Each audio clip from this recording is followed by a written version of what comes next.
दोस्तों, जिस घुसपैठिए के नाम पर भारतीय जनता पार्टी माहौल क्रिएट करने में लगी हुई है, यहां तक कि बिहार चुनाव के अंदर देश के प्रधानमंत्री मोदी जी भी घुसपैठियों का जिक्र कर रहे थे। यहां तक कि देश के गृह मंत्री अमित शाह जी भी घुसपैठियों का जिक्र कर रहे थे और एसआईआर की प्रक्रिया के बाद एक आदमी का भी नाम शामिल नहीं किया गया, या यूं कहें कि खुलासा नहीं किया गया कि कितने सारे घुसपैठिए मिले हैं। दोस्तों, 12 राज्यों में एसआईआर की प्रक्रिया शुरू हो चुकी है और पश्चिम बंगाल से दोस्तों एक बड़ी खबर निकल करके आ रही है कि भारतीय जनता पार्टी के जो सदस्य हैं, पंचायती सदस्य हैं, 2 जगह पर नाम आया है दोस्तों, एक बांग्लादेश में और एक भारत के अंदर में। दोस्तों सोचिए, और यह आरोप किसी और पार्टी ने नहीं, टीएमसी ने बड़ा आरोप लगाते हुए दोस्तों खुलासा कर दिया। और उस खुलासा होने के बाद राजनीतिक गलियारों में खलबली मच चुकी है, हलचल मच चुकी है कि आखिर ये बताया क्या जाता है, हो क्या रहा है। दोस्तों सोचिए, भारतीय जनता पार्टी के लोग खुद दूध के धुले हुए समझे जा रहे थे, लेकिन देखिए कि यहां पर खुद उन्हीं का नेता, पंचायती का सदस्य 2 जगह पर पाया जाता है दोस्तों, एक बांग्लादेश के अंदर में वोटर लिस्ट में नाम है और एक यहां पर भारत के अंदर। दोस्तों बकायदा टीएमसी ने यह ट्वीट के द्वारा जानकारी दी है। दोस्तों इसमें देखिए कि बकायदा इंग्लिश में ट्वीट किया गया है। इसमें क्या लिखा गया मैं आप सभी के सामने रखने जा रहा हूं, और साथ ही साथ नीचे एक अखबार की कटिंग भी ली गई है। दोस्तों उस कटिंग में क्या कुछ लिखा गया है, मैंने उसको हिंदी में बाकायदा ट्रांसलेट किया है, वो भी मैं आप सभी को बतलाऊंगा। लेकिन दोस्तों देखिए, घुसपैठिए के नाम पर पूरा बिहार के अंदर माहौल क्रिएट किया जाता है, लेकिन जब लिस्ट देने की बारी आई तो लिस्ट जारी ही नहीं किया कि 100-200 लोग मिले, कि 100 लोग मिले, कि 1 मिला, कि 2 मिला, कि 1000 मिले, कितने घुसपैठिए मिले, कोई जवाब नहीं दिया गया। दोस्तों तृणमूल कांग्रेस ने ट्वीट किया है। दोस्तों पहले में ये देख लीजिए, इंग्लिश में ट्वीट किया गया है, इसका मैं हिंदी में सबसे पहले ट्रांसलेट करके बता देता हूं कि हिंदी में क्या कुछ इस पर लिखा गया है। लिखा गया है, चौंकाने वाली खबर, बीजेपी को टैग किया गया और लिखा गया है, भारतीय जनता पार्टी का एक सदस्य भारत और बांग्लादेश दोनों जगहों पर वोटर है। जो पार्टी हर दिन लोगों को घुसपैठियों पर कहकर डराती थी, आज वही दोहरी पहचान वाले नेता को पनाह देने के लिए आरोप में रंगे हाथ पकड़ी गई है। यह बात मैं नहीं कह रहा, यह बात DS4 न्यूज चैनल नहीं कह रहा दोस्तों, टीएमसी पार्टी कह रही है। आगे सुनिए, उत्तर 24 परगना के भाजपा पंचायत सदस्य सुभाष चंद्र मंडल का नाम भारत की मतदाता सूची में भी है और बांग्लादेश के सतखीरा क्षेत्र की वोटर लिस्ट में भी मौजूद है। 2 जगह पर दोस्तों, जो कि कानूनन जुर्म है। भारत के कानून के हिसाब से दोस्तों अगर 2 जगह पाए जाते तो कानूनन जुर्म है। खुद ज्ञानेश कुमार जी भी कह चुके हैं इस बात को। लेकिन देखिए, देश तो छोड़िए दोस्तों, बांग्लादेश में भी है और साथ ही साथ अपने भारत में भी है। आगे देखिए, जो व्यक्ति सालों तक नागरिकता पर लोगों को भाषण देता रहा, वही आज उसी नियमों का सबसे बड़ा उल्लंघन करता निकला, जिसके नाम पर भाजपा आम लोगों को परेशान करती है। बताइए दोस्तों, ये वही सुभाष मंडल हैं जो लोगों को नागरिकता के नाम पर बड़े लंबे चौड़े भाषण दिया करते थे, और आज इन पर ही जब ये बात आ गई दोस्तों तो नील बट्टे सन्नाटा, शांति छाई पड़ी है, कुछ नहीं बोला जा रहा है। दोस्तों टीएमसी आगे कह रही है कि अब भाजपा क्या कर रही है, कोई स्पष्टीकरण नहीं, कोई कार्रवाई नहीं, कोई जवाबदेही नहीं, क्योंकि ये इनका तरीका है, झूठ का इस्तेमाल करो, गरीबों को निशाना बनाओ और अपने नेताओं को बचाओ।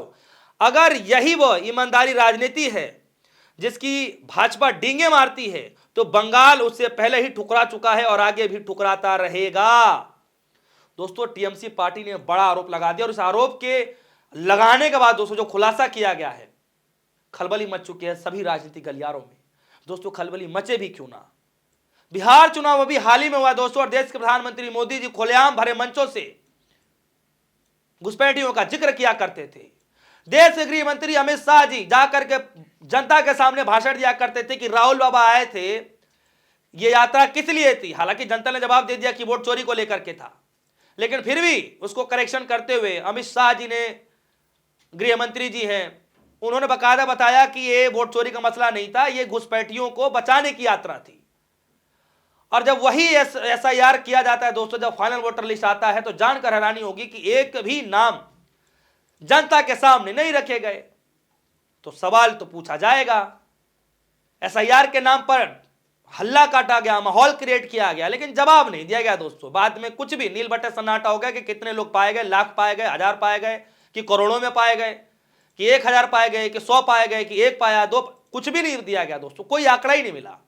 और दोस्तों मामला यही नहीं रुक रहा है, ये कटिंग देखिए दोस्तों, जिस भी भाषा में लिखा गया मैं इसको आपको पढ़कर बताऊंगा, हिंदी में ट्रांसलेट करके बताऊंगा दोस्तों। लेकिन उससे पहले टीएमसी ने बाकायदा इंग्लिश में जो ट्वीट किया है, कुछ हमारे व्यूअर हैं जो इंग्लिश में भी समझते हैं उनके लिए मैं रीड कर देता हूं। लिखा गया है, shocking a Bharatiya Janata Party member as voter in both Indias and Bangladesh, the same party that scream infiltrator every day has been caught red-handed sheltering dual identity leader in North 24 Parganas. Subhash Chandra Mandal, BJP on Panchayat member from the Swarupnagar, appears on the voter list of India and on the Bangladesh voter roll in Satkhira.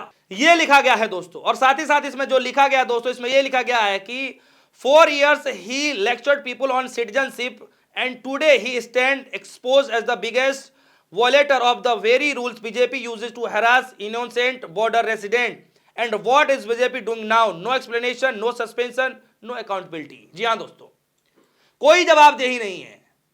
इस तरीके के आरोप TMC की तरफ से लगाए जा रहे हैं दोस्तों। ये बड़ा आरोप है और मैं साफ तौर पर कह सकता हूं कि बड़ा आरोप के साथ साथ ये गंभीर आरोप भी है दोस्तों। घुसपैठिए के मामले को लेकर के प्रधानमंत्री मोदी से लेकर देश के गृह मंत्री तक इस मसले को उठा चुके हैं। राहुल गांधी को बदनाम करने की कोशिश भी किया जा चुका है। जो नेता फंस रहा है, जिसके ऊपर आरोप लग रहे हैं दोस्तों, ये लंबी चौड़ी भाषण दिया करता था सिटीजनशिप को लेकर के, और आज टीएमसी ने बड़ा आरोप लगा दिया है। मुझे लगता है कि इस बार भारतीय जनता पार्टी को जल्द से जल्द सफाई जरूर देनी चाहिए। मैं भी उम्मीद करता हूं कि बीजेपी को जल्द से जल्द इस पर सफाई देनी चाहिए और बताना चाहिए कि जो कुछ है वो गलत है क्या नहीं है, ये बताना जरूर चाहिए दोस्तों। और खासतौर पर इसको लेकर क्या कार्रवाई की जाएगी ये भी बताना चाहिए, चुनाव आयोग की तरफ से भी और भारतीय जनता पार्टी की तरफ से भी, क्योंकि घुसपैठिया का मसला है तो बड़ा गंभीर मसला है दोस्तों। खैर, अब ये देखिए दोस्तों, ये जो न्यूज कटिंग लगाई गई है, टीएमसी ने अपने ट्विटर पेज पर लगाया दोस्तों। इसमें लिखा गया है, समाचार का शीर्षक जो इसमें बताया गया है, बांग्लादेश वोटर। इसमें बताया गया है कि स्वरूपनगर उत्तर 24 परगना पश्चिम बंगाल में एक बीजेपी पंचायत सदस्य का नाम बांग्लादेश के वोटर लिस्ट में भी पाया गया है। यह बीजेपी पंचायत सदस्य सुबोध मंडल। और इसमें जो तस्वीरें दिखाई गई हैं, आप देखिए इसमें कि 2 कटिंग है, इसमें बाकायदा दिखाया गया है जिसमें तस्वीरें हैं और ऊपर भी जो है तस्वीरें, वोटर लिस्ट की तस्वीरें हैं दोस्तों। यानी उसके बाद 2 देशों की नागरिकता के संकेत मिले हैं, जो कि भारत के अनुसार कानूनन अपराध है। समाचार में मौजूद जो सबूत है दोस्तों, इसमें यह देखा जा रहा है कि जो तस्वीरें दिखाई गई हैं, बांग्लादेश की वोटर लिस्ट की पेज है और भारत की वोटर लिस्ट और उसके पन्ने, ये दोनों अखबार में प्रिंट किए गए हैं, आप देख सकते हैं। और दोनों में नाम, पिता का नाम, पहचान मिलते जुलते दिखाई दे रहे हैं, जिससे मामला गंभीर और बनता जा रहा है। ये अखबार में अगर आप इसका संक्षिप्त में निकालेंगे तो यही निकलेगा दोस्तों। अब ऐसे हालात में दोस्तों सवाल उठ रहा है कि एसआईआर की प्रक्रिया को लेकर शुद्धिकरण का नाम दिया गया था कि वोटर लिस्ट में शुद्धिकरण हो जाएगा, जितने भी घुसपैठिए हैं, फॉरेनर्स हैं, विदेशी हैं, चाहे जो भी बांग्लादेशी हो, कोई भी हो, सबको किनारा कर दिया जाएगा, तो कम से कम वोटर लिस्ट में जो गड़बड़ियां हो रही है उसका शुद्धिकरण हो जाएगा। लेकिन आज देखिए, जिस घुसपैठिए के नाम पर बिहार के चुनाव तक में इतना बड़ा हौवा पीटा गया, ढोल पीटा गया, क्या किया गया, कितने लोग पाए गए, कोई जवाब देते नहीं बना दोस्तों। और आज एसआईआर की प्रक्रिया 12 राज्यों में लागू हो चुकी है, तो पश्चिम बंगाल के अंदर एसआईआर की प्रक्रिया के तहत चल रहा है, उधर रोक लगाने की मांग चल रही है। और इसी बीच ये बड़ी खबर निकल करके आ गई दोस्तों। इस खबर पर दोस्तों आपकी क्या राय है? क्या सच में भारतीय जनता पार्टी इसको लेकर के सफाई देगी? क्या सच में अगर वो गलत आदमी पाया जाता है तो उसको लेकर बड़ी कार्रवाई की जाएगी? क्या चुनाव आयोग सच में कोई बड़ी कार्रवाई करेगा? कानूनी तौर पर क्या इसकी सजा हो सकती है अगर गलती पाई जाती है तो? और सबसे बड़ी बात दोस्तों, क्या भारतीय जनता पार्टी सफाई देगी या नहीं देगी? क्या इस पर जो है उम्मीदें जताई जा सकती हैं? मामला गंभीर है। आपकी क्या राय है? वीडियो कमेंट सेक्शन में जाइएगा, अपनी राय जरूर रखिएगा। फिलहाल के लिए दीजिए इजाजत, देखते रहिए न्यूज़। धन्यवाद।